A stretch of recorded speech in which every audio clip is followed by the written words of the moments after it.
ये आपके सामने सैमसंग का डबल डोर रेफ्रिजरेटर है। इसमें क्या है, बहुत सारी प्रॉब्लम क्रिएट हुई है। आप देख सकते हैं हीटर है प्लस इसका जो मेन फ्यूज है वो भी ख़राब हो चुके हैं। तो इसी के बारे में मैं आपको बताऊंगा। और ये क्या है, डाउन पार्ट में बिल्कुल कूलिंग नहीं कर रहा, पार्ट में कूलिंग बहुत ज़्यादा हो रही है, बहुत ज़्यादा बर्फ जम जा रही है, इस तरीके की दिक्कत आ रही है। तो आपके सामने अगर ये दिक्कत आ रही है तो आप उसको कैसे सॉल्व कर सकते हैं। ये अभी फ़िलहाल क्या है, हमने सामने से चेकिंग करने के लिए आए थे। जब हमने देखा तो इसमें क्या है, अब पार्ट में बहुत ज़्यादा मतलब इसमें कूलिंग हो रही है, बहुत ज़्यादा बर्फ़ जम रही है और इतनी बर्फ़ जम जाती है कि डाउन पार्ट में बिल्कुल ही कूलिंग नहीं हो रही है। अप पार्ट में भरपूर कूलिंग हो रही है, फुली आइस से बिल्कुल ही बाहर तक इसमें आइस आ जाती है।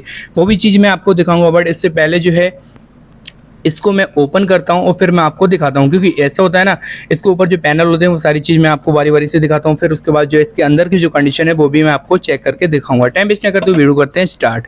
तो अभी आप देख रहे हैं यहाँ पे क्या होता है, इसके ऊपर एक पैनल लगा होता है, वहाँ पे क्या 2 स्क्रू लगे होते हैं। किसी में ऐसा होता है स्क्रू नहीं होते, स्लाइड वाला होता है, जैसे कि LG है, कुछ सैमसंग के भी मॉडल ऐसे हैं, उसमें क्या होता है स्लाइडिंग होता है, तो आप उसको स्लाइड करके निकाल सकते हैं। वरना जिसमें स्क्रू है तो आप स्क्रू से ही ओपन कर सकते हैं। इसमें क्या होती है, सामने 2 कैप लगी होती है, इसके अंदर दोनों स्क्रू लगे होते हैं, उनको आप बारी बारी से ओपन करेंगे स्क्रू ड्राइवर की मदद से। और फिर उसके बाद जो कैप है आपने निकाली उसी तरीके से आपको फिट कर देना, वो भी मैं आपको दिखाऊंगा जब हम फिट करेंगे। बट इससे पहले जो है इसको आपको कवर को ओपन कर लेना। अच्छा, कवर जब आप ओपन करेंगे तो आप जो है पहले दोनों स्क्रू ओपन कर लेंगे, उसके बाद जो है आप नो प्लास या प्लास की मदद से इसको बाहर हल्का से स्लाइड करेंगे, ये आ जाएगा। तो फिलहाल इसको हम ओपन करते हैं। और इसकी जो डक है डाउन साइड में, ये आप देख रहे हैं यहाँ पर बहुत ज़्यादा आइस जम रही है। ये चीज़ आप यहाँ से ही क्लियर कर सकते हैं कि ओवर आइस जमती है तो वहाँ पे क्या रीज़न रहते हैं और क्या क्या चीज़ आपको बारी बारी से चेकआउट करना है। ठीक है, तो यहाँ पे आप देख लें फिलहाल। उसके बाद हमें प्लास लेना है, उसके बाद इससे हल्का सा आगे अपनी तरफ जो है इसको इस तरीके से निकाल लेना है। ठीक, बहुत प्यार से, कोई ज़्यादा टफ नहीं। अगर बहुत ज़्यादा आइस होती है थोड़ा टाइम ले जाता है, बट ये ईजिली ओपन हो जाता है। तो यहाँ पे इसका जो है पहले हमने कवर, ये फैन मोटर इसमें लगा होता है, आप देख रहे हैं यहाँ पर ये फैन मोटर जो है इसको हम ओपन कर लेंगे। इसके 2 जैक होते हैं, बहुत ज़्यादा ओवर आइसफुली आइस से ये कूलिंग कॉयल बिल्कुल ही भरपूर घेर रखा है आइस ने। ठीक है, ये 2 जैक होते हैं, एक सेंसर का एक फैन मोटर का, ये दोनों हमें डिस्कनेक्ट कर देना है। और उसके बाद जो होता है इसमें बायोमेटल प्लस फ्यूज होता है, इन दोनों को भी हमें डिस्कनेक्ट कर देंगे। ठीक है, बट उससे पहले जो थोड़ी बहुत आइस है आपको थोड़ा एहतियात से स्क्रू ड्राइव की मदद से, मतलब बहुत ज़्यादा एहतियात से करना है। ऐसा नहीं कि बहुत ज़्यादा हार्ड तरीके से हम मार दें, उसके बाद जो है आपका लीकेज हो जाए, रेफ्रिजरेटर और ज़्यादा नुकसान हो जाए। बड़ा एहतियात से बारी बारी मतलब प्यार से काम करना है आपको, जिससे कि कोई नुकसान नहीं होना चाहिए।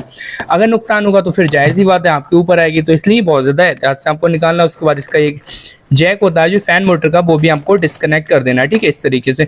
अच्छा, ये जैक जो होते हैं जब ओवर आइस जम जाती है तो वहाँ पे बहुत ज़्यादा थोड़ा टफ होते हैं, तो उसको भी आपको ध्यान रखना है। तो बारी बारी से आपको इसको ओपन कर लेना है। बाकी इसका फैन मोटर जो है वो रनिंग कंडीशन में, कोई दिक्कत नहीं। और इसमें जो भी चीज़ें हैं, जो भी स्पेयर पार्ट है, वो बारी बारी से चेक भी करके दिखाऊंगा। इसको हल्के हल्के से हम इसके जो टायर में है वहाँ पर बहुत ज़्यादा बर्फ जम गई है, बहुत ज़्यादा आइस आ गई, इस वजह से इसका हमें फ्यूज भी बाहर लेना है। तो इसके लिए हमें थोड़ा थोड़ा आइस जो है इसको तोड़ देना है। और उसके बाद जो है हम इसको आइस को भी मेल्ट करने का तरीका बताऊंगा कि आप इसको किस तरीके से मेल्ट कर सकते हैं। तो फिलहाल यहाँ पे इसका जो फ्यूज है, एक फ्यूज होता है मतलब एक बायोमेटल होता है, उन दोनों को हमें बारी बारी से इसमें डिस्कनेक्ट कर देना है। ठीक है, तो फिलहाल अभी जो है हम इसको निकाल देते हैं। आप देख रहे हैं हमें इस तरीके से इसको बाहर ले लेना है। तो ये जो फ्यूज है हमने इसको डिस्कनेक्ट कर देना है, मतलब इसका जो हीटर है कि, और उसके बाद एक हीटर का ये वाला वायर है। अच्छा, पहले हम हीटर चेक करके देखते हैं कि हीटर में ऐसा तो नहीं है। कि हीटर को कैसे चेक करना वो भी मैं तरीका बताऊंगा। फिलहाल इसका हीटर तो ख़राब ही है, वो फिलहाल ओपन करके मैं कूलिंग कॉयल उसके बाद ही आपको दिखाऊंगा। यहाँ पे एक जो होता है टाई क्लिप होता है, उसको भी आपको डिस्कनेक्ट कर देना। उसके बाद ये वाला जैक है आप इसको भी रिमूव कर दें। अच्छा, आइस की वजह से जैक भी थोड़ा बहुत ज़्यादा हार्ड हो जाते हैं, निकल नहीं पाते हैं, तो थोड़ा सा आपको देख लेना है। ये जो है जैक है, तो फिलहाल हमें इसका फ्यूज़ जो है निकाल दिया है। उसके बाद जो है एक इसके अंदर और भी फ्यूज होता है, वो भी हम डिस्कनेक्ट कर देंगे इस कॉइल से। तो फिलहाल इन दोनों को हमें इस तरीके से थोड़ा सा हल्का सा इसको उठाएं और उसके बाद हल्के फुल्के हिलाए डुलाएं, उसके बाद ये बाहर आ जाएगा, क्योंकि टाइट इसी वजह होता है कि ओवर आइस जमती है तब। तो ये चीज़ जो है जैक आपका इस तरीके से बाहर आ जाएगा, हल्का फुल्का आप हिलाएंगे डुलाएंगे, उसके बाद जो है उम्मीद है इजीली बाहर आ जाएगा। थोड़ा टफ तो होता है, फिलहाल निकल गया ये। तो उसके बाद जो है इसका एक देख रहे हैं आप फ्यूज जो नीचे की तरफ, ये भी कूलिंग को सेंस करता है, इसके हिसाब से जो है टेम्परेचर आता है तब ये कट करता है। तो फिलहाल हम इसको जो है बाहर लेते हैं और इसमें एक वायर जो होता है अपना हीटर का भी कनेक्ट होता है यहाँ से। तो इसको पहले इसकी कैप हटाते हैं। कैप हटाने के बाद जो होता है एक इसमें वायर लगाया किसी ने, इससे पहले भी अच्छा रिपेयर हो चुका है। तो फिलहाल इसको हमने ओपन कर दिया। इसके बाद ये जो फ्यूज है इसको भी हम चेक की मतलब टेस्टिंग करके देखेंगे, बट उससे पहले जो है मीटर को क्वांटिटी की रेंज पे सेट करते हैं। उसके बाद जो है दोनों नोब हम साइड से रखते हैं। उसके बाद देखते हैं इसमें क्या किलो ओम्स हो रही है या फिर नहीं, या फिर हम क्वांटिटी पे मतलब इसमें अगर सेट चेक करते हैं मीटर को सेट करते हैं क्वांटिटी पे, उसके बाद देखते हैं इसमें कितनी किलो ओम्स हो रही है। फिलहाल इसमें कुछ नहीं हो रहा है, ना ही क्वांटिटी पे, ना ही किलो ओम पे और ना ही डाइवर्ट पे, तीनों पे हमने चेक कर लिया वारी वारी से। फिलहाल हमें जो है क्वांटिटी पे मेन इसमें मतलब चेक करना चाहिए हीटर में, और उसमें क्या है 400-500 उसमें रेजिस्टेंस मतलब वैल्यू शो होना चाहिए। अगर आप किलो ओम पे शो कर रहे हैं चेक कर रहे हैं तो वहाँ पे भी समथिंग 300-400 इस तरीके से होना चाहिए, 400-500 के दरमियान होना चाहिए। कुछ में 1200 होती है, कुछ हीटरों के वो अलग है। अच्छा एक चीज़ मैं और आपको चेक करके दिखाऊंगा, डबल डोर फ्रिज में क्या होता है, पहले आप इसको फ्यूज देख लें। फिलहाल मीटर क्वांटिटी की रेंज पे यहाँ पर अलार्म बोलेगा, और उसके बाद जो है यहाँ पर देखते हैं इसको बायोमेटल को, ये फिलहाल ख़राब है क्योंकि इसमें हमने बहुत ज़्यादा वर्क रखी थी और उसके बाद भी यहाँ पे वो ऑन नहीं है। अभी हमने क्या है इसे डायरेक्ट लगाया है 220 वोल्ट पे, और उसके बाद जो है हमने यहाँ पर मीटर सेट किया तो यहाँ पे कोई एम्पर वगैरह शो नहीं हो रहा है, यानी कि इसका जो हीटर है वो बिल्कुल ही ख़राब है। उसके बाद जो इसके जो फ्यूज थे बायोमेटल प्लस इसका फ्यूज वो भी ख़राब है। हालांकि क्वांटिटी पे उस मतलब ठीक हो रहा है, बट उसके अंदर बहुत ज़्यादा मॉइस्चर, बहुत ज़्यादा पानी चला गया, वो भी मैं आपको दिखाऊंगा। बट इससे पहले जो हम इसकी जो वर्फ है वो सारी मेल्ट करके दिखाते हैं, जिससे कि इसकी जो वर्फ है वो मेल्ट हो जाएगी और फिर उम्मीद है आप प्रॉपर वर्क कर सकते हैं। ठीक है, तो बट इससे पहले हम जो है इसकी वर्क मेल्ट करेंगे। यहाँ पे क्या है कोई भी एम्पेयर वगैरह कुछ नहीं शो हो रहे हैं, तो अगर यहाँ पर हीटर ठीक होता तो एम्पेयर शो होते हैं। तो फिलहाल इसके लिए आपको गर्म पानी करा लेना है। गर्म पानी करने के बाद जो है आप मग से इसमें जो है सारा कूलिंग कॉइल पे जितनी भी बर्फ है वो मेल्ट करते हैं। मेल्ट करने के बाद जो है हम बैक साइड ड्रेन ट्रे में जाते हैं जहाँ पे पानी गिरता है फ्रिज का, और वहाँ देखते हैं कि वो एरिया ओपन हुआ या फिर नहीं। अगर वहाँ पे पानी नहीं आएगा तो आपको ओपन करना पड़ेगा क्योंकि वहाँ पे गंदगी चली जाती है। तो फिलहाल यहाँ पे पानी आना स्टार्ट हो गया, बाकी ये ओपन है, कोई दिक्कत नहीं है।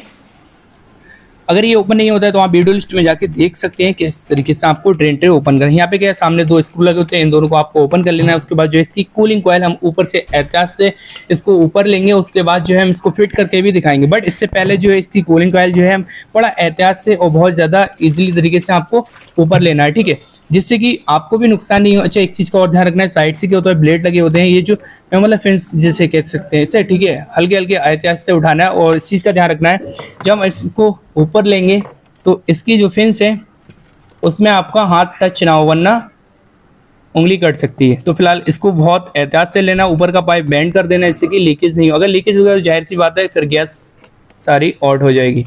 तो फिलहाल इसके अंदर देखें आप हीटर जो है बिल्कुल ही टूट गया है। इसको फिलहाल पहले इसका जो कवर होता है, हीटर के ऊपर एक कवर लगा होता है, उसको आपको अच्छे से उठा देना है।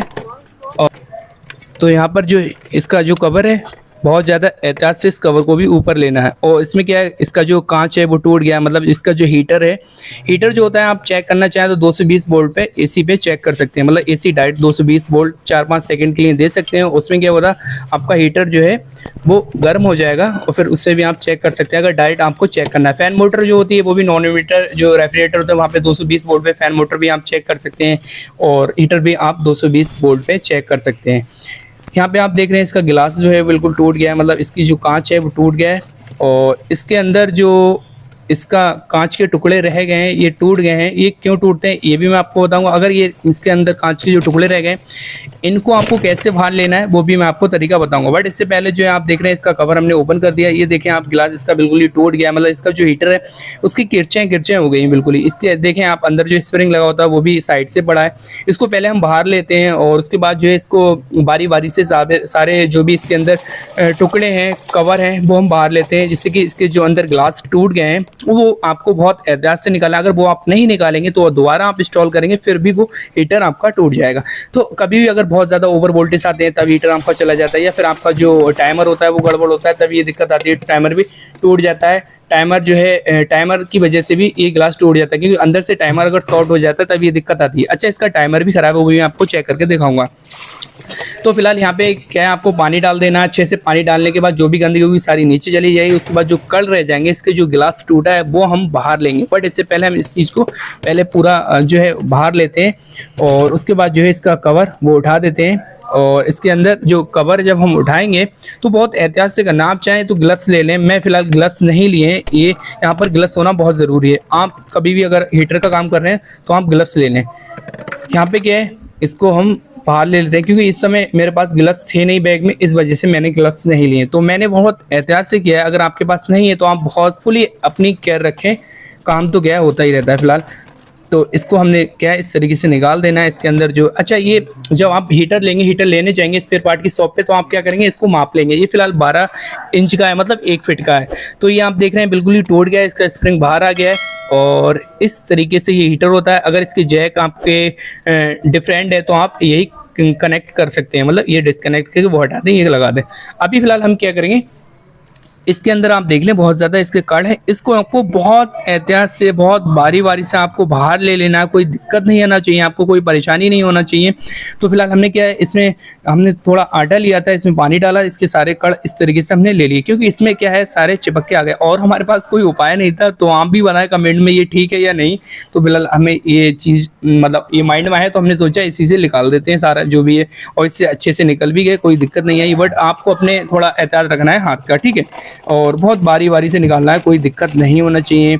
और कूलिंग कॉइल जब उठाएंगे तो बहुत ज़्यादा एहतियात से उठाएंगे, कोई ज़्यादा टफ नहीं है। फिलहाल आप बहुत ईजी से अगर सुकून से काम करेंगे तो आपको कोई दिक्कत नहीं आएगी। तो फिलहाल यहाँ पे क्या हमने बारी बारी से ये सारे जो भी कड़ हैं, जो भी गंदगी है सारी हमने आउट कर दी है। उसके बाद एक पॉलीथीन में रख के, और आप ऐसी जगह मतलब इसको डालें जहाँ पे आपका कोई जैसे एनिमल वगैरह, जैसे डॉगी वगैरह होते हैं, गाय वगैरह होती है, वो ऐसा ना हो कि उसमें खा ले, तो उसको भी नुकसान हो सकता है। और अगर वो कड़ खा लेगी तो फिर दिक्कत आएगी। तो इस चीज़ का भी आपको ध्यान रखना है।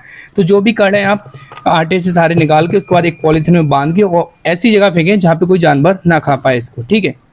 इस चीज़ का भी आपको ध्यान रखना है। तो ये सारे कड़ निकाल के उसके बाद पानी डाल के उसके बाद एक कॉटन से कपड़े में पोंछ के अंदर का जो भी साफ़ है क्लीन करके इसको साफ़ कर लेंगे। और अभी फ़िलहाल हमने सब कुछ एकदम नीट एंड क्लीन कर दिया है अच्छे से। अभी हम क्या है, जो भी हमारे इसमें हीटर ख़राब है, हमारे फ्यूज़ ख़राब, हमारे टाइमर ख़राब है, हम सारी चीज़ स्टेप बाय स्टेप इसमें फिटिंग करके दिखाएंगे, ठीक है। तो आपको भी बारी बारी देख लेना। यहाँ पे इसका टाइमर है, टाइमर जो है बिल्कुल ही शॉर्ट हो गया था, अंदर से ही इसकी नोब भी नहीं घूम रही थी। तो ये वाला जो हमने टाइमर है, उसके बाद सैमसंग का ये सब कुछ लिया है हमने। बाकी इसमें आप देख रहे हैं इसका जो टाइमर है और इसका जो बायोमेंटल है, फ्यूज है, प्लस हीटर है, हमने सारी चीज़ें न्यू चेंज कर देनी है, क्योंकि ये सारी चीज़ें ख़राब थी तो हमने न्यू चेंज करना है। तो पहले हम हीटर को इंस्टॉल करते हैं। तो हीटर जो है हम इस तरीके से इंस्टॉल करते हैं। हीटर जब आप इंस्टॉल करेंगे तो इसका भी ध्यान रखना है, आपको बहुत एहतियात से करना है, ठीक है। और मैंने इससे पहले भी आपको बताया था कि आपको जो हीटर का स्पेस है बहुत अच्छे से नीट एंड क्लीन कर देना है, कोई भी नुकसान नहीं होना चाहिए आगे जब हीटर इंस्टॉल करें। तो इस तरीके से फिट कर देना है। तो अगर आपके यहाँ वोल्टेज बहुत ज़्यादा गड़बड़ है, बहुत ज़्यादा वोल्टेज आते हैं, तो आप एक स्टेबलाइजर का यूज कर लेंगे, उससे उम्मीद है कोई दिक्कत नहीं आएगी आगे भी। क्योंकि वोल्टेज अगर ज़्यादा आते हैं तो स्टेबलाइजर जो है हाई वोल्टेज दिखाएगा, अगर लो आते हैं तो लो वोल्टेज दिखाएगा। तो उससे आपको पता लग जाएगा। और उसके बाद जो है आपका रेफ्रिजरेटर भी ओके रहेगा, कोई दिक्कत नहीं आएगी। तो फिलहाल यहाँ पे हमने हीटर जो है वो इसमें इंस्टॉल कर दिया। बाकी इसकी कूलिंग कॉइल जो है बहुत एहतियात से, बहुत धीमे से, बहुत प्यार से इसको फिट करना है। इस तरीके से आप देखें, हल्के हल्के आप कहेंगे, उसके बाद नीचे इसको स्लाइड करेंगे और प्यार से इसको फिट कर देंगे बहुत आराम से, जिससे कि आपका ऊपर का ट्यूब है वो टूटे ना। अगर हल्के भी क्रैक हुए तो गैस सारी निकल जानी। तो इस तरीके से आप फिट कर सकते हैं, कोई ज़्यादा टफ नहीं है, कोई भी काम टफ नहीं है। बस आप जो है सुकून से काम करेंगे तो कोई दिक्कत नहीं आएगी।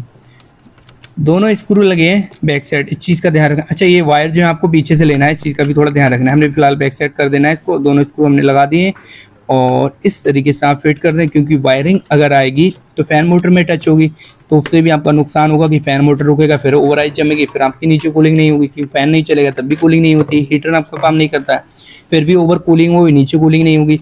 और इसके जो डिस्क है आप देख रहे हैं, ये इस तरीके से आपको यहाँ पर कनेक्ट कर देनी है। अच्छा, एक टाई क्लिप आपको लेना है, टाई क्लिप लेके उसके बाद जो इसको टाइट कर देना है। फुली टाइट करने के बाद जो एक्स्ट्रा रह जाएगा वो आप वायर कटर से कट कर देंगे।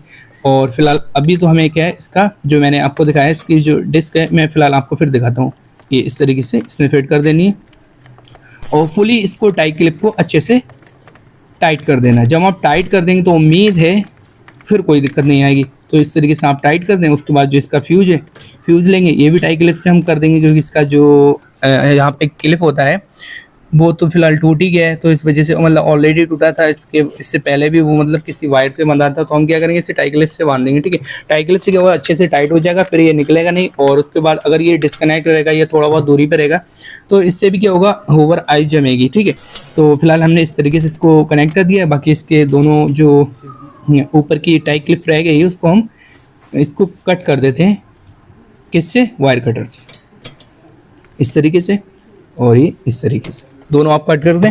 और उसके बाद जो है हम इसका फैन मोटर वगैरह, हीटर वगैरह जो है सब कनेक्ट करके आपको दिखाते हैं बारी बारी से। सारे जैक इसके देखते हैं, लगाते हैं। इसके हमने वायरिंग अंदर ले ली, आपसे हमने बोला था कि हम वायरिंग अंदर ले लेंगे वायरिंग, फिर उसके बाद साइड भी करते हैं जिससे कि वहाँ पे कोई दिक्कत नहीं होना चाहिए, ठीक है, जब आप फैन मोटर कनेक्ट कर दें। ये दोनों हमने इसके हीटर के दोनों हमने इसमें कनेक्ट कर दिए। और उसके बाद जो है हम कनेक्ट करने के बाद जो है आपको वायरिंग बहुत ध्यान रखना है कि, और इसके बाद जो है इसका जो फ्यूज वाला जैक है हम इसमें कोई कनेक्ट कर देते हैं। कनेक्ट करने के बाद जो है साइड से वायरिंग कर देंगे आप। अगर आपकी बहुत ज़्यादा वायरिंग फैल गई है इधर उधर तो आप उसको टाई क्लिप से एक साइड बांध दें, मतलब टाइट कर दें उसको। उसके बाद जो है हम फैन मोटर लेते हैं। अच्छा, फैन मोटर का मैं एक तरीका बता दूँ आपको। जैसे इस तरीके से हम लगाते हैं तो वहाँ पे बहुत ज़्यादा टफ होता है, तो कहीं कहीं पे क्या करेंगे, हम हल्का सा इसको बेंड करेंगे, मतलब इस तरीके से हम देखें इस तरीके से हमने बेंड किया, ठीक है। उसके बाद हम हाथ लेंगे नीचे से और ऊपर से हम इसके जैक निकालेंगे, और बहुत ईजी तरीके से आप जैक लगा सकते हैं इस तरीके से। देखें, मतलब इसमें क्या होता है, कभी कभी बहुत ज़्यादा रेफ्रिजरेटर ऐसे होते हैं उनमें स्पेस नहीं होता है, फैन मोटर अगर हम सीधा कर देते हैं तो इस तरीके से हम इसको कनेक्ट कर सकते हैं। जैसे कि मैंने आपको बताया था कि उस समय जब सीधा करेंगे तो कनेक्ट होने में बहुत दिक्कत देते हैं ये जो इसके कनेक्टर होते हैं। तो इस तरीके से अगर हम करते हैं हल्का सा बैंड, और उसके बाद इस तरीके से हम फिट करते हैं। वायरिंग का आपको एहतियात रखना है कि वायरिंग में कोई नुकसान नहीं होना चाहिए। उसके बाद जो है इसको हम थोड़ा साफ़ करते हैं, और उसके बाद जो है क्लीन करने के बाद जो है हम इसमें दोनों स्क्रू टाइट करते हैं। उसके बाद इसकी कैप लगाते हैं। ये सारी चीज़ें आपको बारी बारी से दिखाते हैं। तो यहाँ पे क्या है, हमने फ़िलहाल इसका क्लीन कर देना है, थोड़ा क्लीन आप भी कर दें और दोनों स्क्रू इसमें टाइट कर दें। और उसके बाद जो है हम दोनों स्क्रू टाइट करने के बाद जो है इसके बाद दोनों कैप लगाते हैं। हमने फिलहाल दोनों स्क्रू लगा दिए, इसके बाद इसकी कैप लगाते हैं। उसके बाद एक कवर होता है, आप देख लेंगे, इसका एक लॉक फिट करना है आपको ऊपर। लॉक फिट करने के बाद दो स्क्रू लगे होते हैं, किसी में 2 होते हैं, किसी में 3 होते हैं, तो वो आपको फिट कर देना है। पहले आप लॉक लगाएंगे, उसके बाद जो है ये इसकी जो ऊपर की ट्रे वो रुक जाती है खुद ही, अगर आप लॉक लगा देंगे ठीक से तब। तो फिलहाल यहाँ पे स्क्रू ड्राइवर की मदद से आप स्क्रू टाइट कर देंगे, यहाँ पर एक इस साइड एक दूसरी साइड, दोनों साइड करके फुली टाइट करके। और उसके बाद जो है हम बैक साइड जाएंगे और इसका जो है टाइमर फिट करके दिखाएंगे, ठीक। तो टाइमर भी जो है हमने फिलहाल सैमसंग डबल डोर रेफ्रिजरेटर में जो यूज होता है, जो इसमें था वही हमने इसमें इंस्टॉल करना है, ठीक। अगर आपने डिफरेंट कर दिया तो जाहिर सी बात है दिक्कत आना स्टार्ट हो जाएगी। तो फिलहाल हम बैक साइड आते हैं, ये सारा कंप्लीट हो गया। यहाँ पे ये टाइमर है, आप देख रहे हैं, ये सैमसंग का टाइमर। इस तरीके से हमें जैक कनेक्ट कर देना है। जैक कनेक्ट करने के बाद इसमें 2 स्क्रू लगे होते हैं। अच्छा, इसकी नोब होती है, 2 साउंड आते हैं, वो भी मैं आपको दिखाऊंगा। फिलहाल इसको पहले हम इसको टाइट करते हैं यहाँ पे इस तरीके से, और दोनों स्क्रू कनेक्ट करने के बाद जो है फिर इसमें क्या होता है, टाइमर इसमें रुक जाता है। अगर आप ये कनेक्ट नहीं करते हैं तो टाइमर आपका जो है इधर उधर गिरा रहेगा, तो फिर दिक्कत आएगी। तो फिलहाल इसकी जो है इस तरीके से हम इन दोनों को टाइट कर देते हैं अच्छे से, क्योंकि इसमें 3 प्रॉब्लम थी। एक तो टाइमर ख़राब था, अंदर से शॉर्ट था, हीटर ख़राब था, और इसका बायोमेटल और प्लस फ्यूज़ दोनों ही ख़राब थे। तो वो तो फ़िलहाल एक ही में कनेक्ट होते हैं, आपको ओरिजिनली डालना है। तो ये नोब होती है, इसमें क्या होता है, 2 साउंड होते हैं। एक होएगा जस्ट 15 मिनट और 8 घंटे चलता है कंप्रेसर। तो 15 मिनट की टाइमिंग जो होती है वो हीटर की होती है। ये हल्का सा एक साउंड आया, और एक होता है एकदम बहुत ज़्यादा लंबा, वो 8 घंटे की टाइमिंग होती है। तो इस तरीके से हम जो है इसमें फिट कर देंगे। और उसके बाद जो है इसके 2 लॉक होते हैं अंदर की साइड, ये देखेंगे, और उसके बाद जो है ये फिट हो जाएगा बहुत ज़्यादा ईजिली। जब ये फिट हो जाएगा तो आप क्या करेंगे, दोनों स्क्रू इसमें टाइट कर देंगे। इसके जो स्क्रू होते हैं वो टाइट कर देंगे। इसके अंदर देखें आप, ये लॉक है, ये लॉक फिट करना है आपको, वरना इसमें लूजिंग रहेगी, फिर बाद में दिक्कत आएगी। जब आपका मतलब रेफ्रिजरेटर ऑन होगा तो वहाँ पे क्या होगा, इसकी अच्छा है इसकी जो वायर है वो भी हमें इसी तरीके से कनेक्ट कर देने हैं। उसके बाद जो है स्क्रू टाइट कर देना है, क्योंकि अगर ये लूजिंग रहेगी तो ये नीचे आ जाएगा। तो इसमें पहले लॉक में आप फिट कर लें जिससे कि कोई दिक्कत नहीं रहना चाहिए, ठीक है। तो ये फिलहाल जो है स्क्रू हमने टाइट कर देना। उसके बाद जो है रेफ्रिजरेटर ऑन करके फिर मैं आपको दिखाता हूँ कि कूलिंग कर रहा है नहीं। तो यहाँ पे क्या, इसको ऑन कर दिया, इसका फ़ैन का फ्लो जो है यहाँ पर आने लगा, फ़ैन का फ्लो अच्छे से आ रहा है। बाकी जो है इसमें सामने देखते हैं तो इस साइड भी यहाँ पर सबसे पहले आपको क्या करना है, जो वल्व जल रहा है उसको ऑफ कर दें, क्योंकि कभी कभी कुछ डोर स्विच से ही फ़ैन चलते हैं, ठीक है। जब ये बंद होता है तो यहाँ पे क्या है, अच्छे से फ्लो आ रहा है, कोई दिक्कत नहीं है। डोर स्विच जब हम प्रेस कर रहे हैं तो फ़ैन चलना स्टार्ट हो जाता है, तो यहाँ पर भी फ्लो आ रहा है। तो इस तरीके से आप काम करेंगे, उम्मीद है कोई दिक्कत नहीं है। अगर फ्रेंड्स वीडियो पसंद है, वीडियो को लाइक कर दो, चैनल पर विजिट किया, चैनल को सब्सक्राइब कर दो। Thank you for watching. बाकी टेम्परेचर यहाँ से सेट कर सकते हैं।